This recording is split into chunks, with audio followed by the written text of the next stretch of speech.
Docteur Tedris, tu as la parole. Très bien.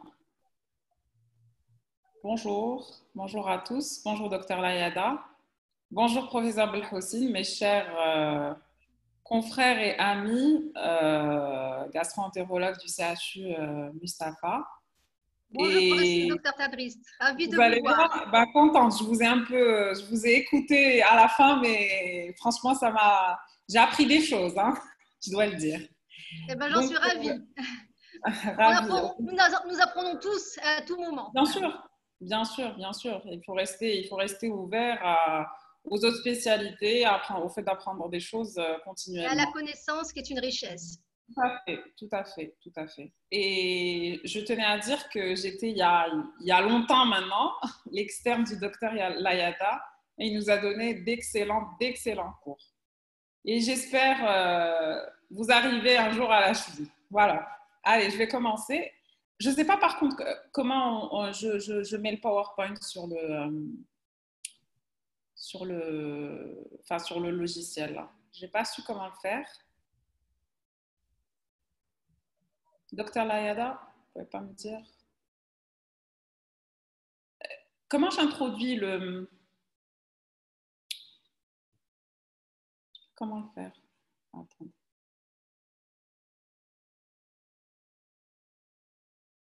OK. Partagez l'écran. Je mets partager l'écran. OK. D'accord. Tu as l'icône partager l'écran?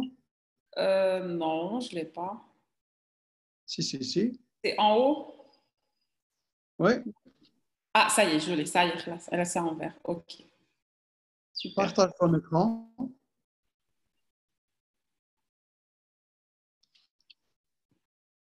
Très bien, c'est bon. Voilà. Merci. Mets le mode diaporama. OK. Je vais faire ça.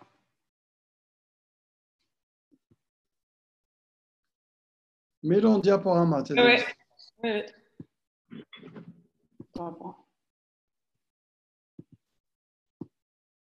Très bien. Super.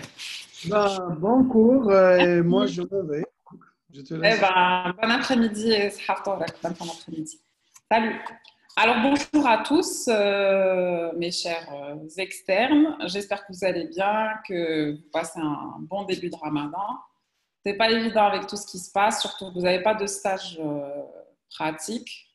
On va essayer d'acquérir quelques connaissances théoriques concernant un chapitre, on va dire, qui concerne plutôt les chirurgiens, qui sont les hernies diaphragmatiques. Il faut savoir que c'est une pathologie qui est rare.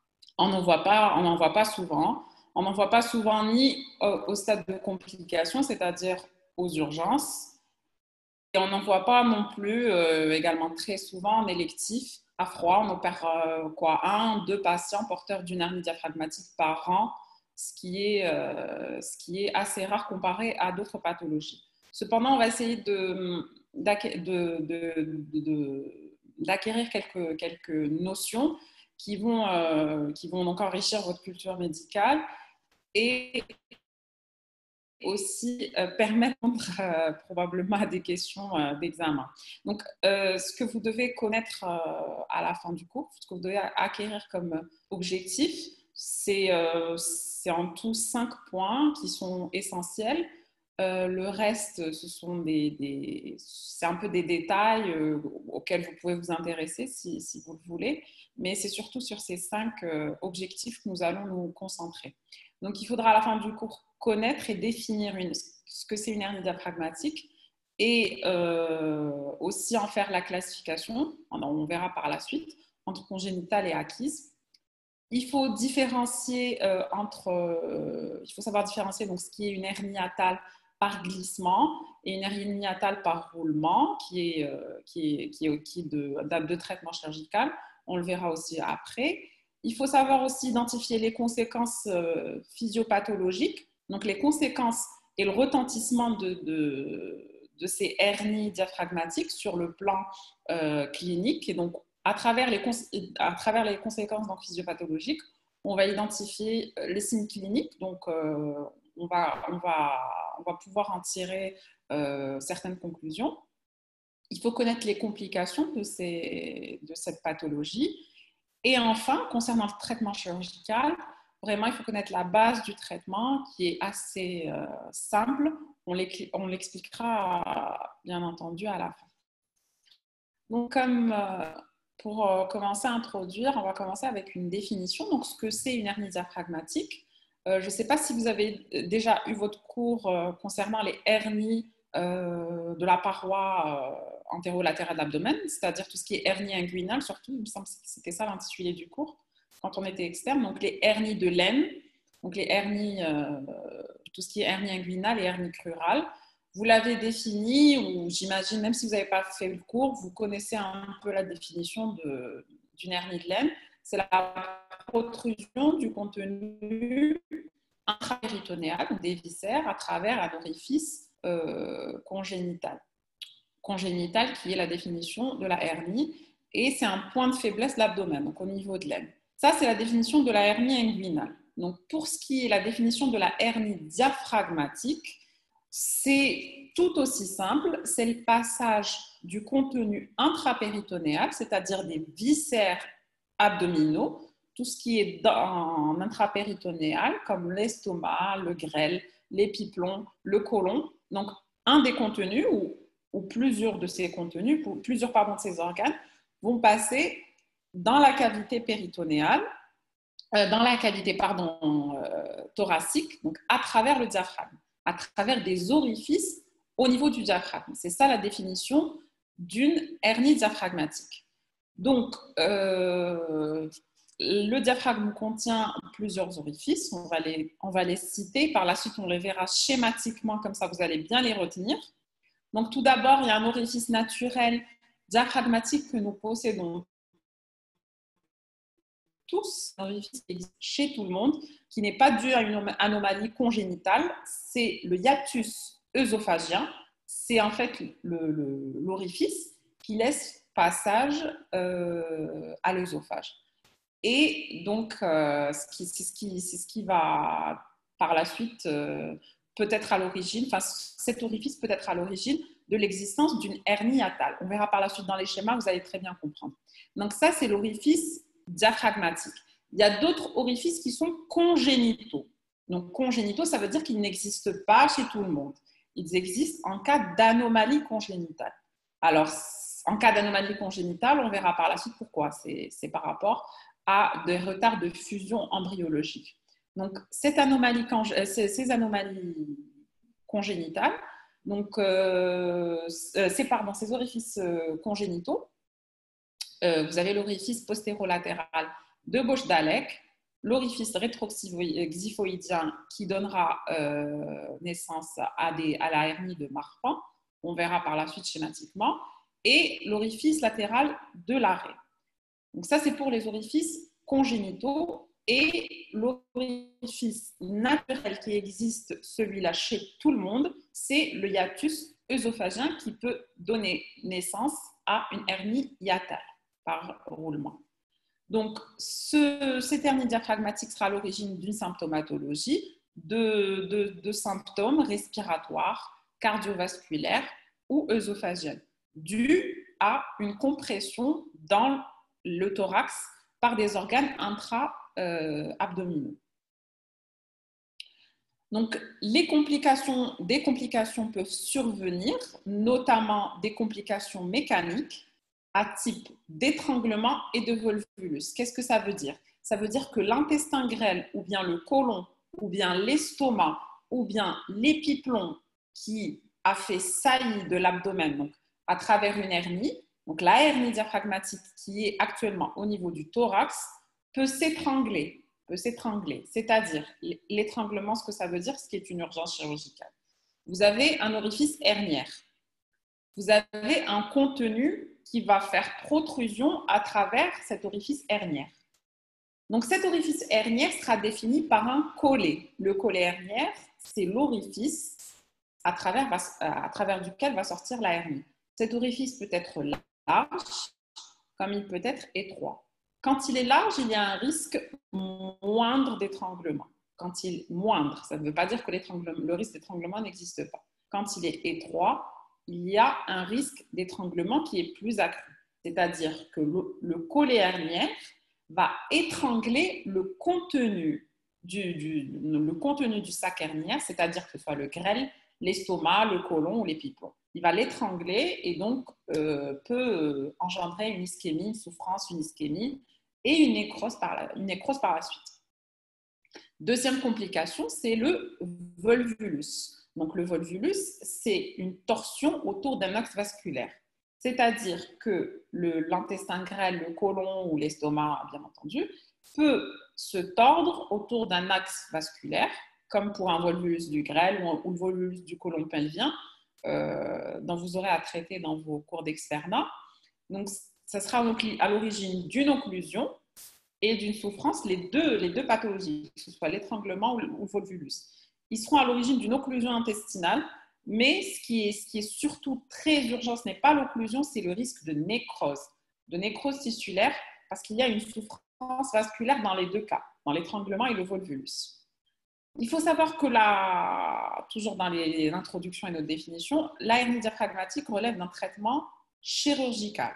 Il n'y a pas de traitement médicamenteux ou médical ou instrumental pour les hernies diaphragmatiques. Le traitement qui règle le problème, comme c'est souvent le cas, c'est la chirurgie.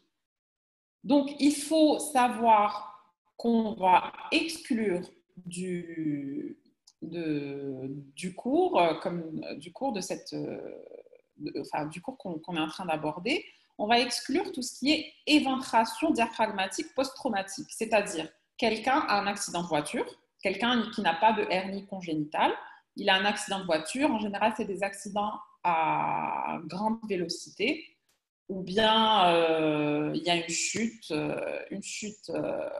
d'une grande hauteur, enfin c'est l'essentiel, c'est un accident de grande vélocité qui peut être à l'origine d'une éventration diaphragmatique post-traumatique. Donc, ce sera un orifice acquis et non pas congénital ou bien un orifice de faiblesse acquis qu'on verra par la suite. Donc là, ça s'appelle une éventration post-traumatique, ce qui survient après un accident violent. Et de la même manière, on aura issu du contenu et de viscères intra-abdominaux dans le thorax. Là, ça constitue une urgence chirurgicale qu'on sera amené à opérer en urgence. On va exclure également du cours de hernie diaphragmatique de nos diapositives tout ce qui est laxité diaphragmatique. C'est-à-dire que le diaphragme a toujours...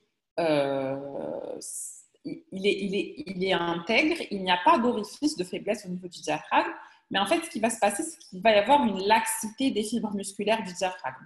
Ce qui fait que le diaphragme, au lieu qu'il soit en position habituelle, les fibres vont se relâcher, le diaphragme va se détendre et être quasiment au niveau intrathoracique.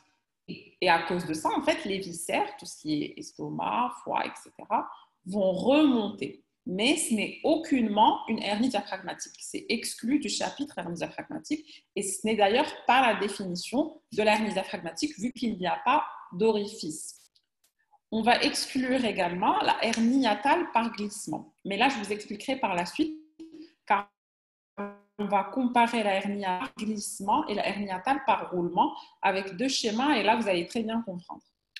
Juste pour finir notre chapitre définition et introduction, pour ce qui est de la hernie, de la paroi, c'est-à-dire la hernie inguinale, comme ici schématisé, c'est une hernie ombilicale. Il est sur l'image à votre gauche. Donc l'image à gauche est une hernie ombilicale, c'est l'issue d'intestin grêle sur l'image à travers un orifice ombilical. Et ce qui va se constituer, c'est ce que je voulais voir. En fait, j'ai mis les deux photos pour que vous puissiez comprendre ce que ça veut dire une hernie. Sur l'image de droite, on voit l'issue de grêle à travers donc un orifice diaphragmatique. Et ce qui va se constituer, le rond est dessiné autour, c'est ce qui va définir une hernie diaphragmatique. Rapidement, un rappel anatomique, c'est nécessaire, c'est comme ça que vous allez comprendre. Alors, le muscle diaphragmatique, il a deux régions. Alors, il a une région musculaire périphérique, c'est ce qui est en marron, et il y a une région tendineuse qui est centrale. C'est ce qui est schématisé en vert. Donc, une portion périphérique qui est musculaire, où il y a beaucoup de fibres musculaires, qui est assez solide, et une portion centrale qui est tendineuse, qui est un peu moins solide, qui est formée rarement de fibres musculaires, plus de fibres tendineuses. Donc, ce muscle diaphragmatique permet une étanchéité, c'est-à-dire qu'il n'y ait pas de contenu intrathoracique qui va en intrapéritonéal et vice-versa. Il permet une étanchéité entre la cavité péritonéale et la cavité thoracique, qui ont une pression qui n'est pas égale. La pression au niveau thoracique n'est pas égale à la pression intra-abdominale, surtout lorsqu'on fait des efforts, lorsqu'il y a certaines pathologies, etc. etc. Alors, cependant, le diaphragme va permettre le passage de certains organes. Donc, il va permettre le passage de l'œsophage, le passage de l'aorte et le passage de la veine cave inférieure par des orifices naturels. C'est-à-dire que tout le monde a ces orifices. Donc, ces orifices, on passe l'aorte, la veine cave inférieure et l'œsophage. On va les voir sur le schéma.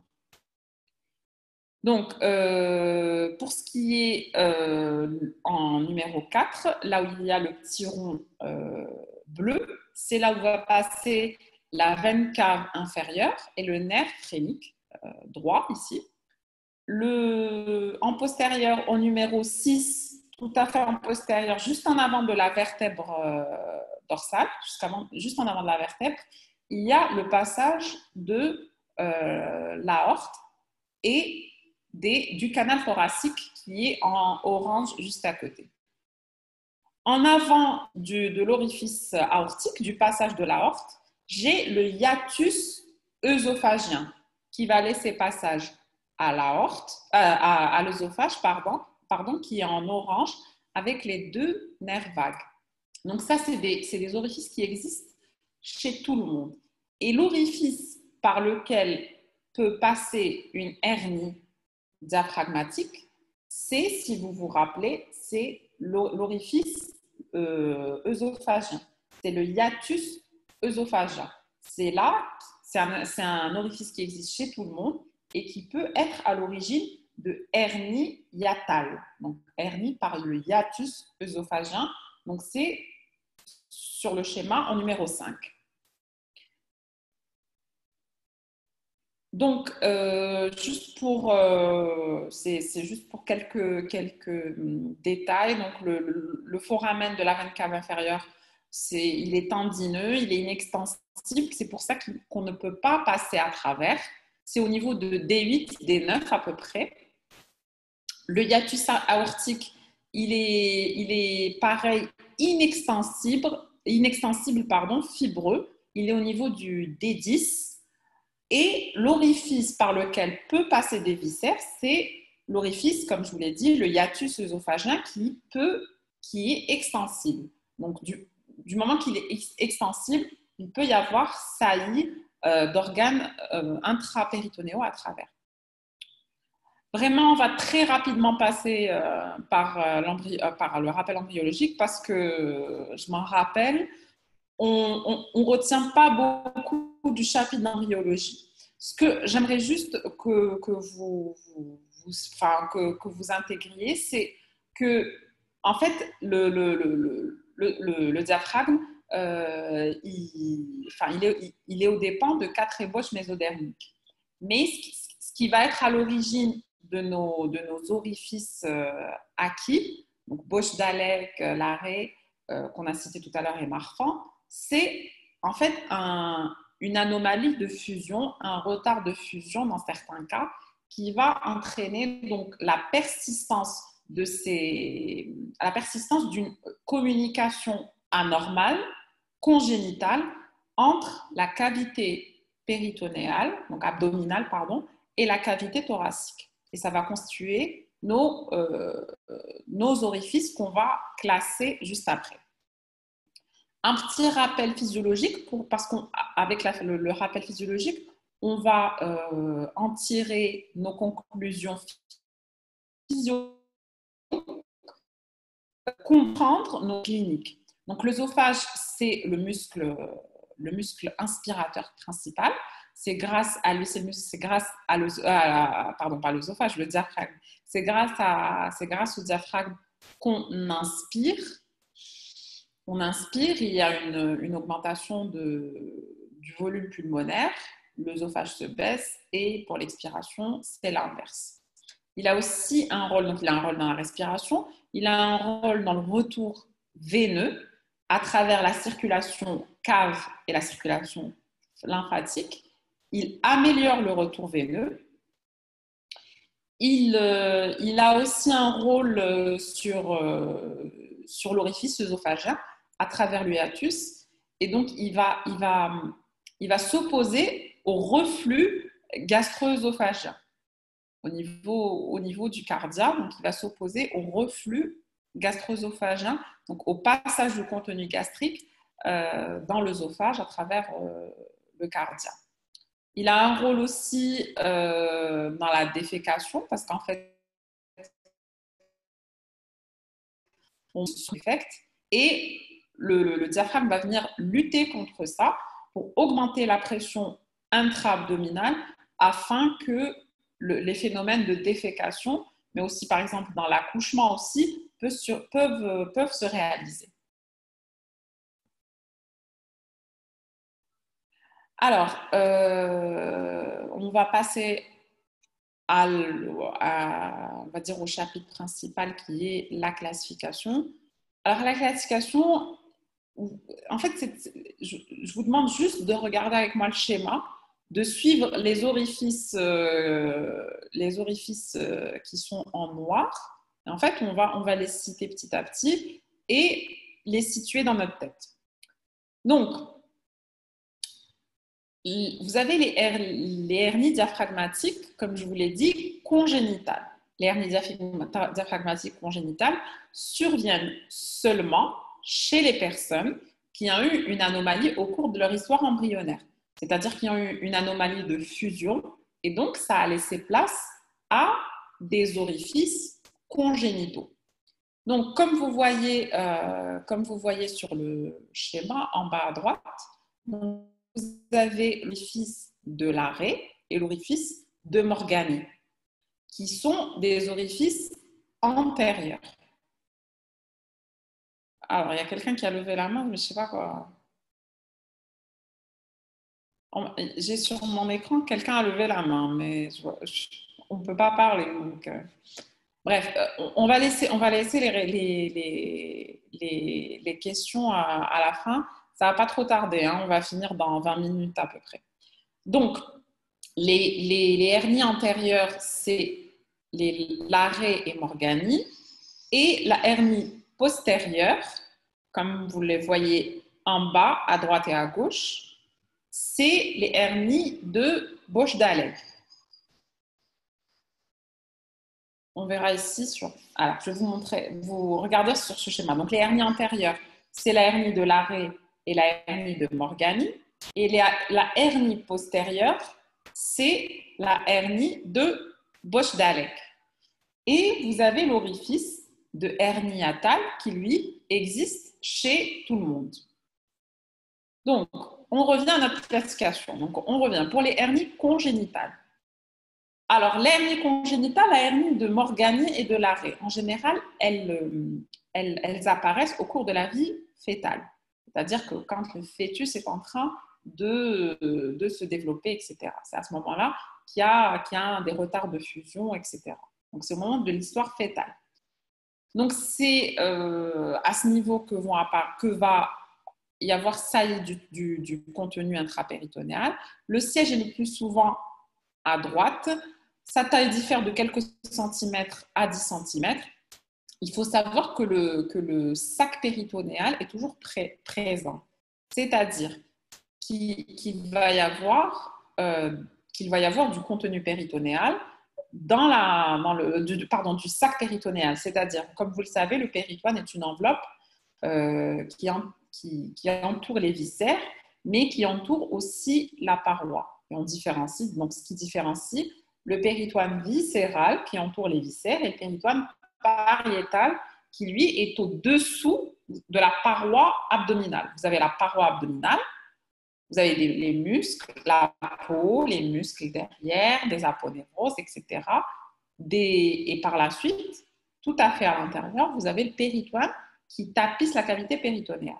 Donc, quand il va y avoir, si vous vous rappelez, le schéma juste avant, quand on a un sac hernière, c'est-à-dire comme le grêle, comme le grêle aussi, c'est du grêle aussi, peu importe que ce soit du grêle ou du côlon. Ce qui est défini comme étant un sac hernière, il y a le tube digestif qui est là et il y a une enveloppe qui entoure ces viscères. C'est ce qui s'appelle le sac péritonéal. C'est tout simplement le sac hernière. Ça s'appelle le sac hernière.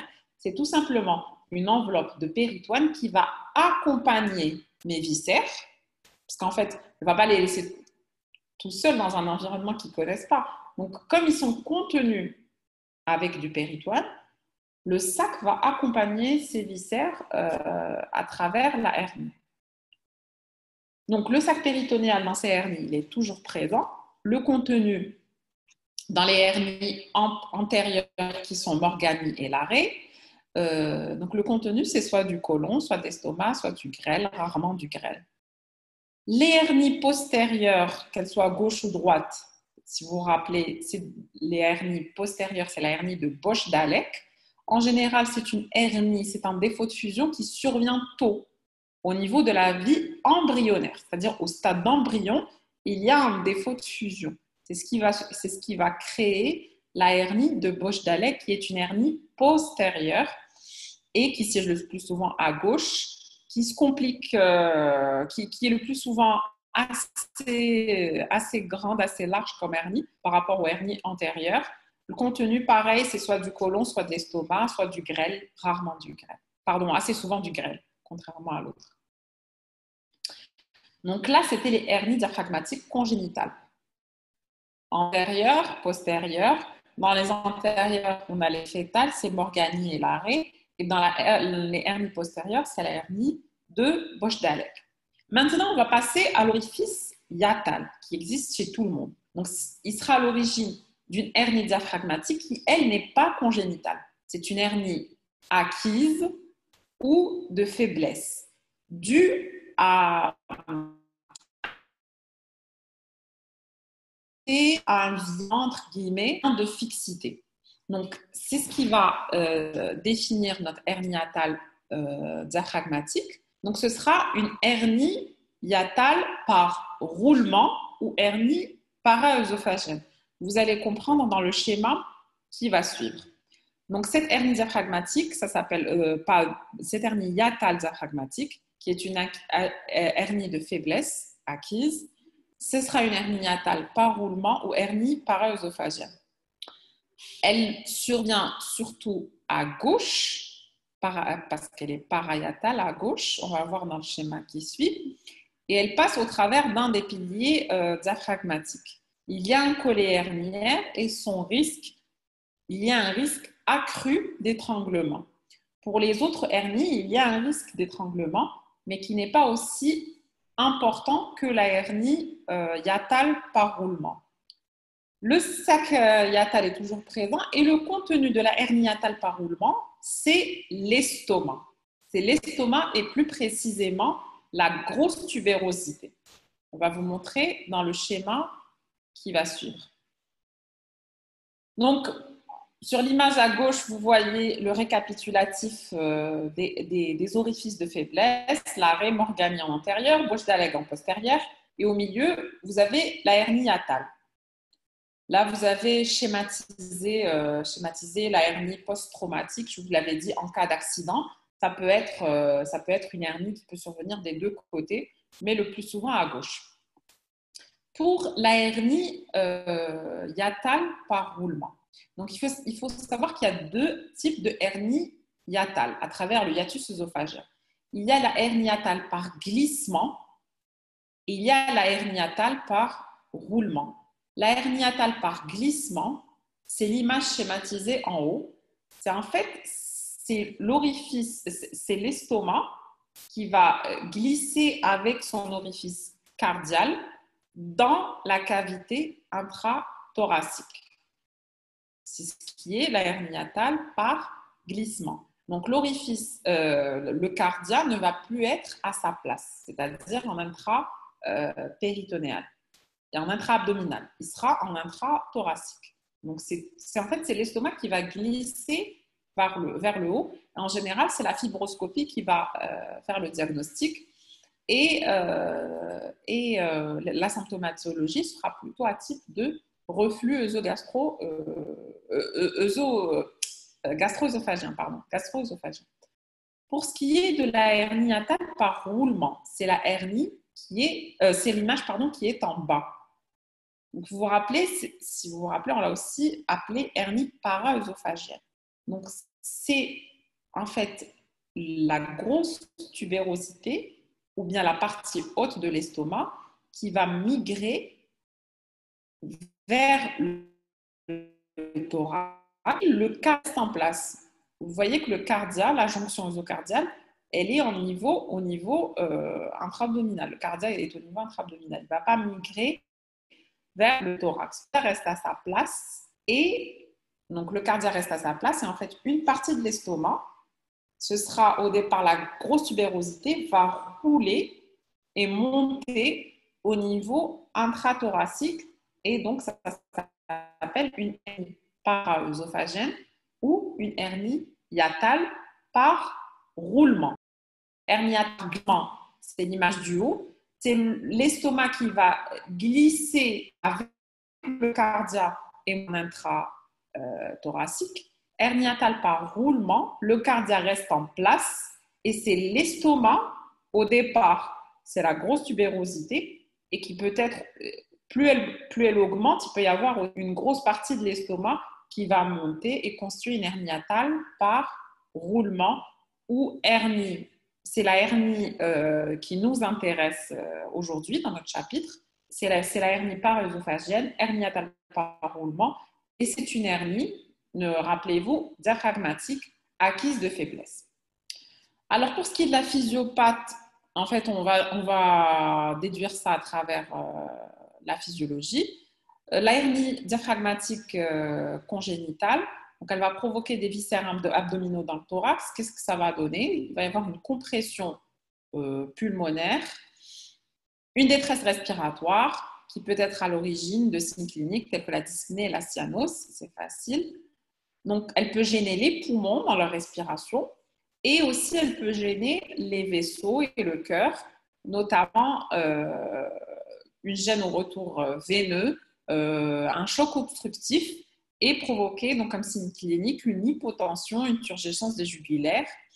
Donc ça, on pourra, en comprenant la physiologie, on va déduire la physiopathologie et on peut tirer des conclusions sur notre clinique. En fait, la physiopathologie, la symptomatologie engendrée peut être respiratoire, cardiaque ou œsophagienne. Donc, c'est les trois organes principaux qui sont en intrathoracique puis qui peuvent être perturbés. Les poumons, le cœur et l'œsophage. Donc, l'œsophage, comment on peut avoir une symptomatologie gastro-œsophagienne? Donc, en général, c'est dans la hernie hiatale. Elles sont accompagnées de reflux gastro-œsophagien, mais aussi la hernie hiatale par roulement peut donner des signes respiratoires, cardiaques. Tout dépend, comme je vous l'ai dit, le volume de la hernie. Là, la hernie hiatale par roulement, elle est petite, mais si une partie de l'estomac l'accompagne, une grosse partie de l'estomac l'accompagne, on peut avoir une compression des poumons et du cœur. Allez, en la clinique, on arrive bientôt à la fin. On va passer par la suite au traitement. Donc, la clinique, vu que vous avez, j'espère, bien compris la physiologie et la physiopathologie, ce sera facile pour nous d'énumérer les signes cliniques. Donc, le plus souvent, dans les circonstances diagnostiques, souvent, c'est une découverte fortuite. C'est-à-dire que ce sera au cours d'un examen complémentaire fait dans le cadre de la médecine du travail, dans le cadre d'un bilan systématique, dans le cadre d'une exploration d'une autre pathologie. Donc, on peut avoir une circonstance diagnostique, une découverte fortuite sur un examen complémentaire, sur une radio du thorax ou un scanner thoracique qui peut mettre en évidence cette pathologie. Il peut y avoir des formes symptomatiques, et c'est là où on va énumérer nos signes cliniques. Ça peut être des douleurs rétrosternales, des douleurs épigastriques. Ça peut être, la douleur peut être, même si la douleur, on dit souvent qu'elle est subjective, elle est subjective, mais ça peut être le mode de révélation de cette symptomatologie. On peut avoir des signes œsophagiens, tels que le pyrosis, la régurgitation, des vomissements dus au reflux gastro-œsophagien. On peut avoir des signes cardiaques, on peut avoir des signes respiratoires, une détresse respiratoire au pire, donc due à une compression, ou bien des toux un peu irritatives, etc. Dans les formes compliquées, que ce soit dans la hernie diaphragmatique congénitale, donc que ce soit une bouche d'Alec, etc., l'une des 3 hernies qu'on a citées, ou dans le cadre de la hernie hiatale par roulement, on peut avoir les types de complications, un type d'étranglement vulvu, comme on l'a dit précédemment. C'est des complications qui sont en rapport avec l'étranglement ou la torsion du contenu intrathoracique. Malheureusement, l'examen clinique, il est pauvre, il n'y a pas des signes cliniques, c'est pas comme quand on palpe, quand vous examinez par exemple dans la pathologie du nez ou du rectum, on a un toucher rectal qui est contributif, notre examen clinique est contributif. Quand on palpe une hépatomégalie dans le cadre de pathologies cirrhotiques, etc., notre examen clinique est contributif. Malheureusement, ici, l'examen est pauvre parce que l'examen clinique ne pourra pas objectiver des signes patents. Cependant, parfois, on retrouve, ce qui est décrit, c'est qu'on retrouve une exagération du tympanisme pulmonaire. Donc, quand vous recherchez votre tympanisme, je ne sais pas si vous vous rappelez, en percutant votre thorax dans les espaces intercostaux, il va y avoir une exagération. Ça sous-entend qu'il y a de l'air, beaucoup d'air dans mon thorax. Donc, si il y a l'air des poumons, et en plus, il y a l'air du côlon, du grêle qui sera dans le thorax. Donc, il y a une exagération du tympanisme et parfois, on décrit un gargouillement, un péristaltisme à l'auscultation.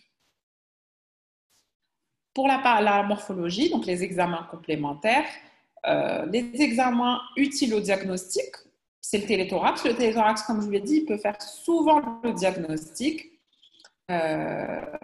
d'une manière fortuite.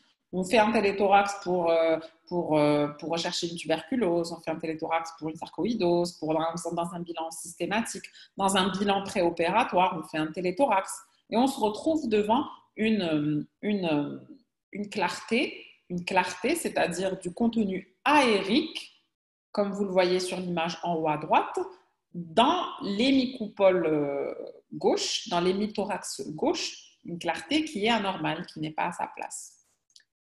Et aussi, au niveau du téléthorax, on peut noter l'absence du contenu de la poche à air gastrique, c'est-à-dire que l'estomac ne peut ne pas être à sa place. S'il participe à la hernie, on ne verra pas la poche à air gastrique.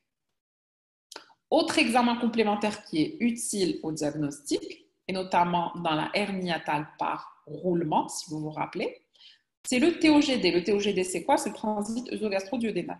Le patient ingère de la barite ou de la gastrographine, qui est un produit de contraste qui va donc opacifier l'œsophage, l'estomac, le duodénum et le début du grêle même.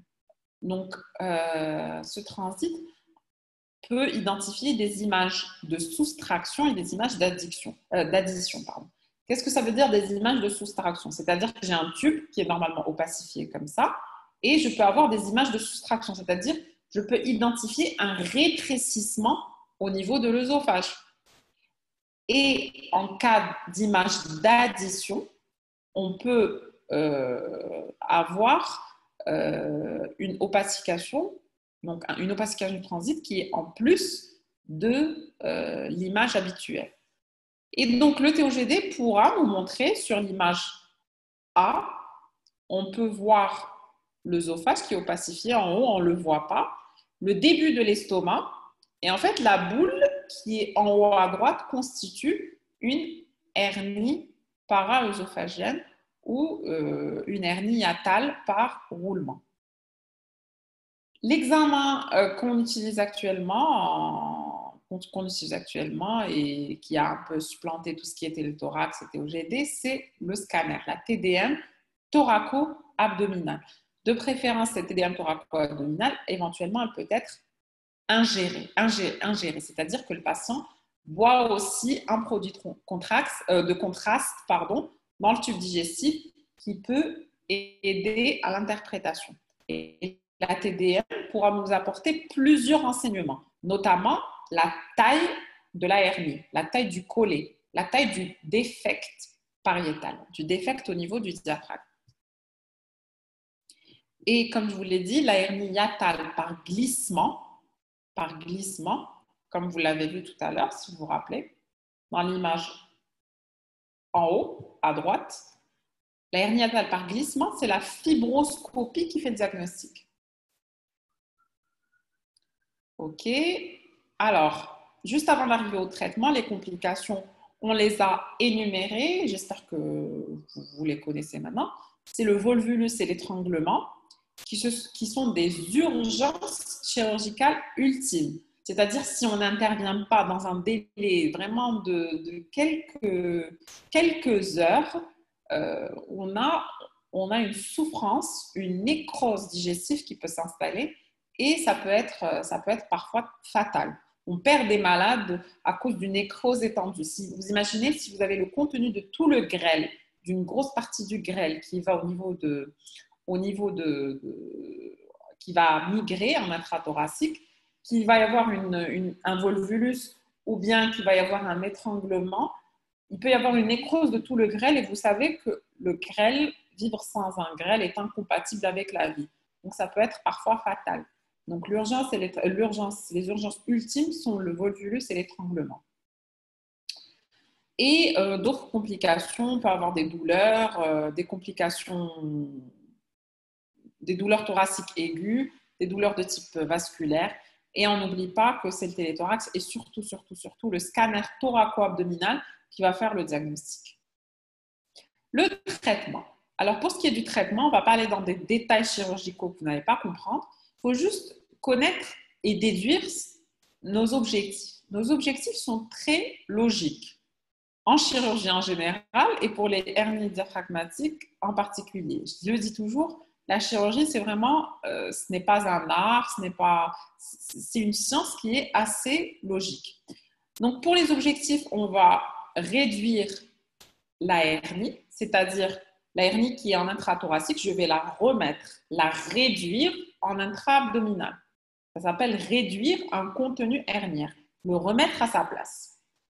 Et bien entendu, s'il y a de la souffrance, si je vois qu'il y a une torsion, un étranglement, une nécrose, je serai obligée de réséquer, couper la partie qui est nécrosée, malade, souffrante, qui n'est pas sauvable, j'ai envie de dire. Deuxième objectif, après avoir réduit, coupé ce qui est nécrosé, qu'est-ce que je vais faire? Je vais fermer l'orifice. Donc, je vais rétablir l'étanchéité de la cloison diaphragmatique. Je vais rétablir l'étanchéité en cas de hernie congénitale. Je vais fermer l'orifice. Donc, le moyen qu'on a, c'est le moyen chirurgical. Je vous l'ai dit, il n'y a pas de traitement médical ni de traitement instrumental. C'est la chirurgie qui va régler le problème. La voie d'abord, est-ce qu'on va aller ouvrir le thorax ou bien ouvrir l'abdomen. Alors, le plus souvent, rarement, c'est vraiment exceptionnel qu'on aille ouvrir le thorax pour réduire une hernie diaphragmatique. C'est quand j'ai beaucoup d'adhérence, j'ai une complication thoracique associée, etc. Mais c'est la voie, dans plus de 95% des cas, on agit par voie abdominale, c'est-à-dire qu'on va ouvrir le ventre et réduire et fermer, donc fermer par en bas le diaphragme. C'est-à-dire le diaphragme, il a deux faces, une face thoracique, une face abdominale. On va fermer par la face abdominale le diaphragme. La voie d'abord aussi, donc quand on agit par l'abdomen, on peut ouvrir, ça s'appelle la laparotomie, tomie qui veut dire ouvrir, et la laparoscopie. La laparoscopie, vous devez certainement connaître, c'est la cœlioscopie, c'est-à-dire on va opérer de la même manière, mais sans ouvrir complètement la paroi abdominale, à travers des petits trous. Je vais introduire mes instruments, ma caméra, je vais regarder, je vais réintroduire, je vous ai mis des images après, je vais réintroduire mon contenu et je vais fermer ou mettre une prothèse. Alors, donc ça, on peut agir et réparer des hernies diaphragmatiques par laparoscopie. Donc, le moyen qu'on a, on a dit, le moyen c'est chirurgical. On va remettre les viscères dans la cavité péritonéale. Et comment qu'on va réparer? On va réparer, alors vous imaginez, j'ai un trou. Soit le trou est petit. C'est comme si vous aviez un trou dans vos vêtements. Quand nos mamans, nos grands-mères recousent nos vêtements. Quand vous avez un petit trou, qu'est-ce qu'elles vont mettre? Elles vont fermer le trou. Donc, faire une raffie. Et quand on a un grand trou, une grande perte de substance, elles vont mettre un empiècement, une pièce. Elles vont prendre un autre tissu de la même couleur, pas de la même couleur, et elles vont mettre un empiècement dessus. C'est ce qui s'appelle une prothèse. C'est comme pour les hernies. C'est en fait la même chose que pour les hernies ombilicales ou les hernies inguinales, etc. On met des prothèses. Dans le cadre... La prothèse, c'est quoi? C'est un matériel. Moi, j'en ai pas. Enfin, je suis chez moi, je suis pas à l'hôpital, sinon je vous aurais montré. C'est en fait un matériel qui va, pour schématiser ça, c'est comme du tulle. Je ne sais pas si vous connaissez le tulle. Ça ressemble à du tulle. Vous le mettez en le fixant, bien entendu, sur la perte de substance. Vous le mettez en le fixant et ça va créer une réaction inflammatoire pour qu'il y ait une cicatrisation, pour que l'orifice se ferme. Donc, vous avez un trou, vous avez deux choix. Soit vous le fermez en suturant, soit vous mettez une prothèse. OK? Les indications, donc, on va les voir maintenant. Donc, en urgence, on opère souvent des nourrissons, des nouveau-nés, comme c'est des pathologies, on a dit, des pathologies congénitales souvent. En cas de syndrome de détresse respiratoire, de signes de choc obstructif, ça signe la compression des poumons ou du cœur. Quel que soit l'âge, dans l'urgence, si j'ai des signes d'étranglement ou de volvulus, il faut opérer en urgence ces patients-là. Peu importe leur âge, peu importe s'ils ont des tares, si c'est des personnes même âgées, si dans l'urgence avec un tableau de volvulus opéré en urgence. Maintenant, en électif, c'est-à-dire à froid, je reçois des patients à la consultation qui ramènent leur dossier, ramènent leur dossier vous disant avec un scanner qui dit qu'il y a une hernie diaphragmatique. Ils viennent à ma consultation, à notre consultation de chirurgien, on les reçoit, on va programmer leur intervention. Mais on ne va pas programmer l'intervention pour tout le monde. C'est-à-dire que si je reçois un patient âgé qui a 90 ans, qui est cardiopathe, qui ne se plaint de rien et chez qui on a découvert une hernie diaphragmatique, je ne vais certainement pas l'opérer. Donc, l'indication chirurgicale, chez une personne qui est âgée, qui est asymptomatique, c'est-à-dire qui ne se plaint d'absolument rien, je ne vais pas aller l'opérer chez une personne âgée. Si un sujet jeune vient et qu'il n'est pas asymptomatique, là, je l'opère. Un sujet jeune asymptomatique qui est facteur de risque, qui ne prend pas de syntron, qui n'est pas cardiopathe, etc., qui vient avec un dossier me disant qu'il a une hernie diaphragmatique, même s'il n'a pas de signe, je l'opère car il y a un risque de complication qui est élevé. Maintenant, si le patient est symptomatique, peu importe l'âge, je vais l'opérer. Donc, il y aura une indication chirurgicale. Comme je vous l'ai dit, la chirurgie, et c'est notre dernière diapo, la chirurgie, ça va résumer à 2 objectifs, réduire la hernie et réparer le défect. Donc, reconstituer l'étanchéité entre le thorax et l'abdomen. Et là, ça va se faire au moyen de raphies. Une raphie, ça veut dire suturer. On va suturer cette partie. Ou bien, si l'orifice est trop grand, je vais mettre une prothèse. Et là, vous avez 2 images d'une hernie diaphragmatique. Donc, en haut à droite, sur la pince en haut, vous voyez qu'on tient avec le diaphragme. Et ce qu'on voit derrière, c'est du contenu épiploïque, c'est-à-dire que c'est l'épiplomb, le grand épiplomb, qui est rentré dans le thorax à travers un orifice diaphragmatique qu'on voit là. En bas, dans l'image du bas, vous voyez ce à quoi ressemble une prothèse. Et voilà, du tube, c'est du matériel qui va constituer une réaction inflammatoire et donc une fibrose qui va fermer mon orifice. Voilà, je vous remercie. On va essayer de passer aux questions.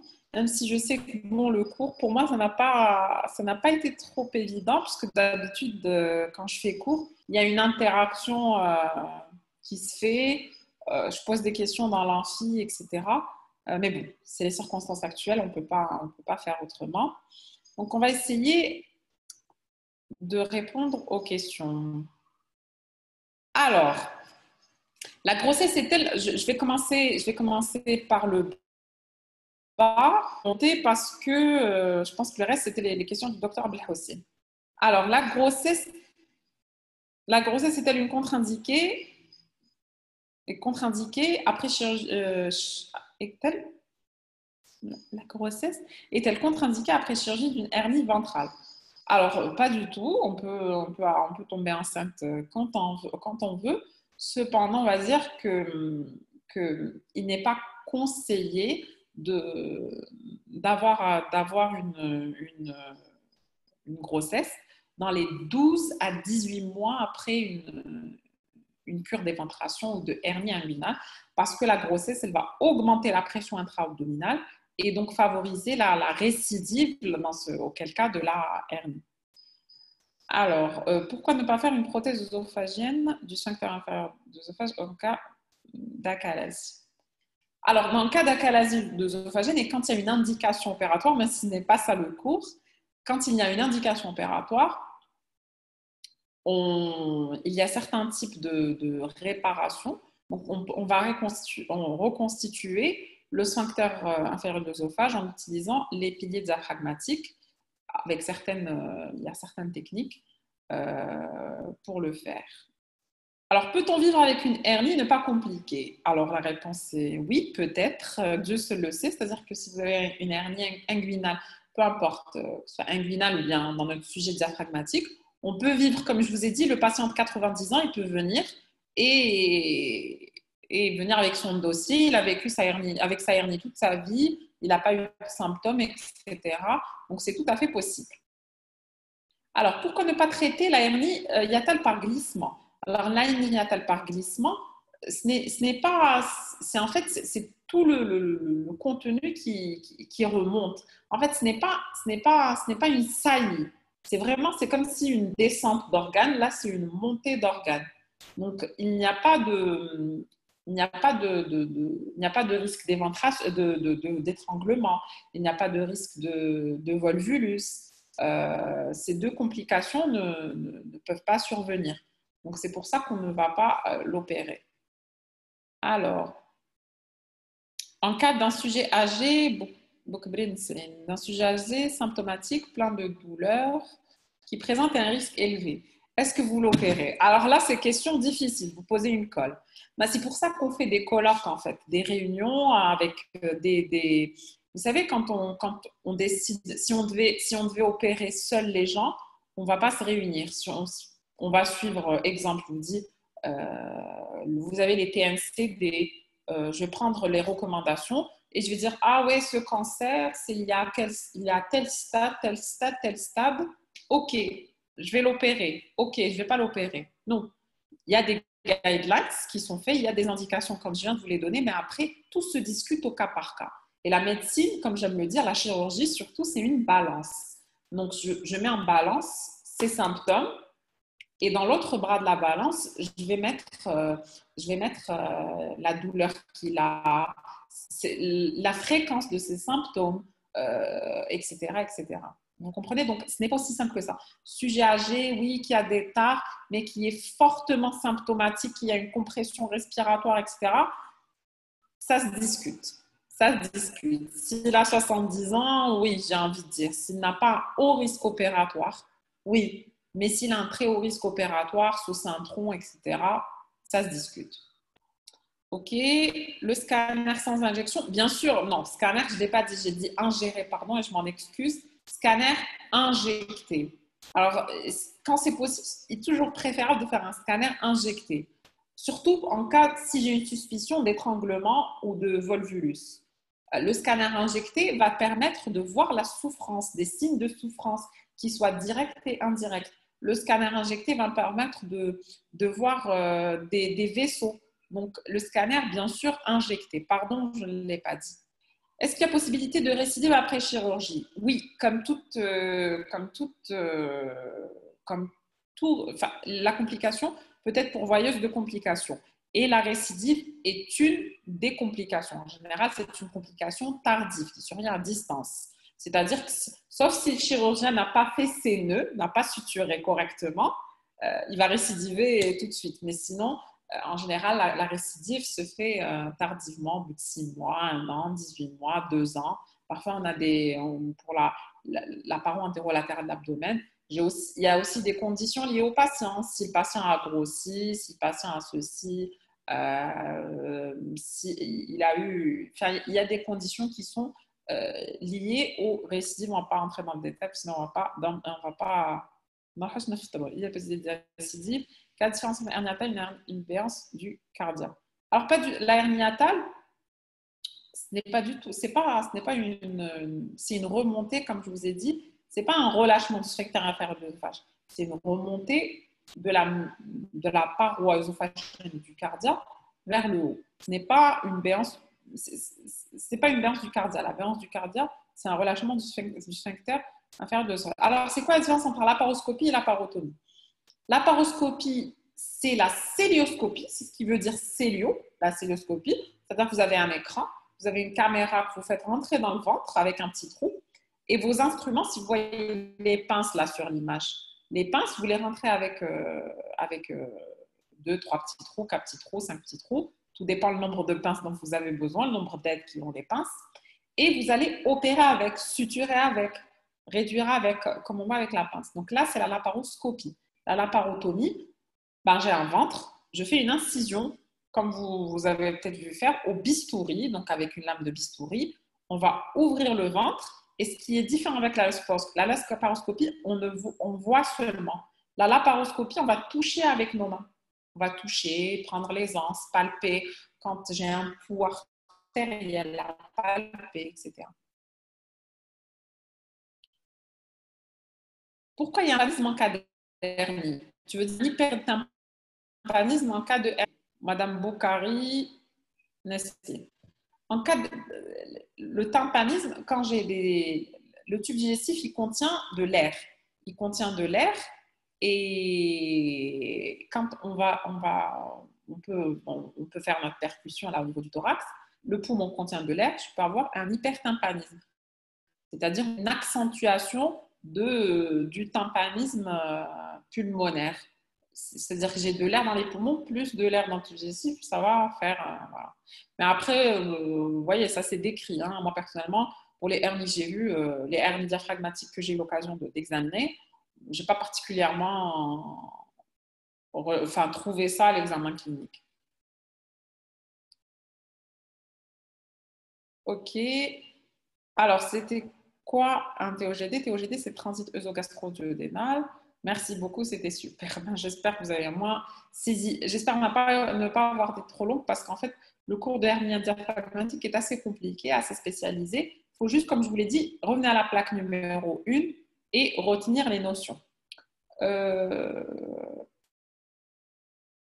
Douleur angineuse.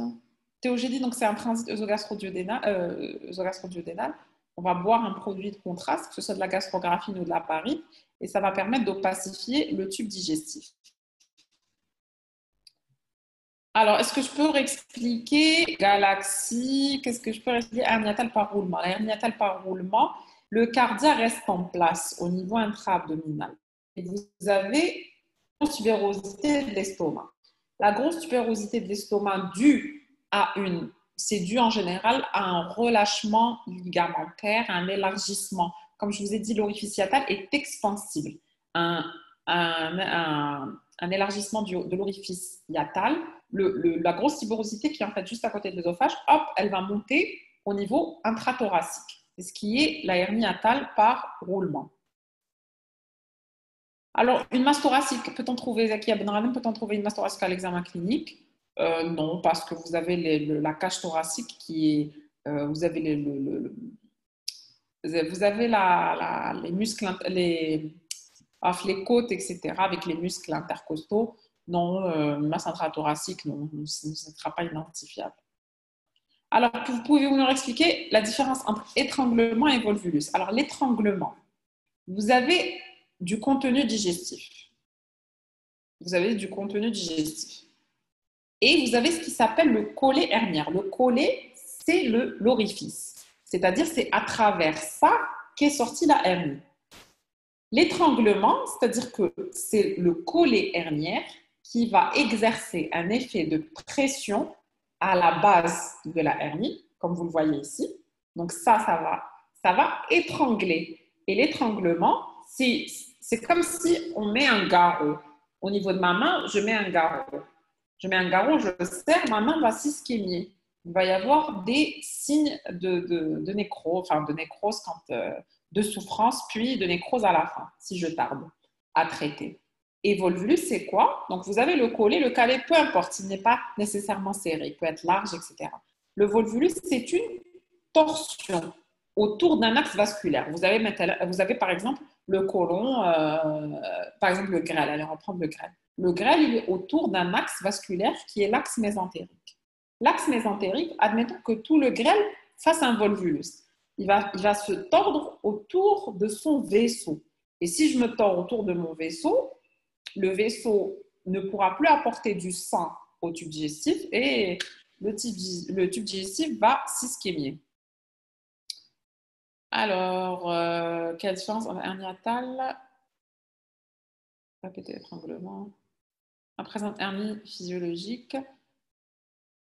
Oui, la hernie, non, pas physiologique, c'est-à-dire qu'il y a des hernies congénitales. Encore une fois, je répète ça. Après, je pense qu'on va en finir avec les questions. La hernie congénitale, c'est-à-dire que elle survient suite, elle n'existe pas chez tout le monde. L'orifice qui existe chez tout le monde, c'est l'orifice hiatal. Il existe chez toutes les personnes. C'est pour ça que la hernie hiatale est plus fréquente. La hernie congénitale, c'est les hernies qui sont dues à un défaut de fusion, etc. et surviennent chez certaines personnes qui ont eu une histoire au cours de leur vie fœtale et embryonnaire qui a fait qu'il n'y ait pas eu de fusion. Non. Elle n'est pas physiologique, non. Elle est congénitale. OK. Laxité diaphragmatique. Alors, laxité diaphragmatique, c'est comme une laxité de muscle.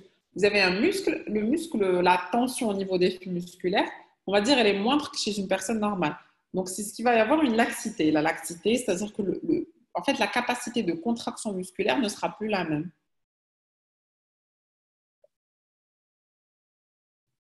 Voilà, donc voilà, ben écoutez, je pense que j'ai répondu aux principales questions.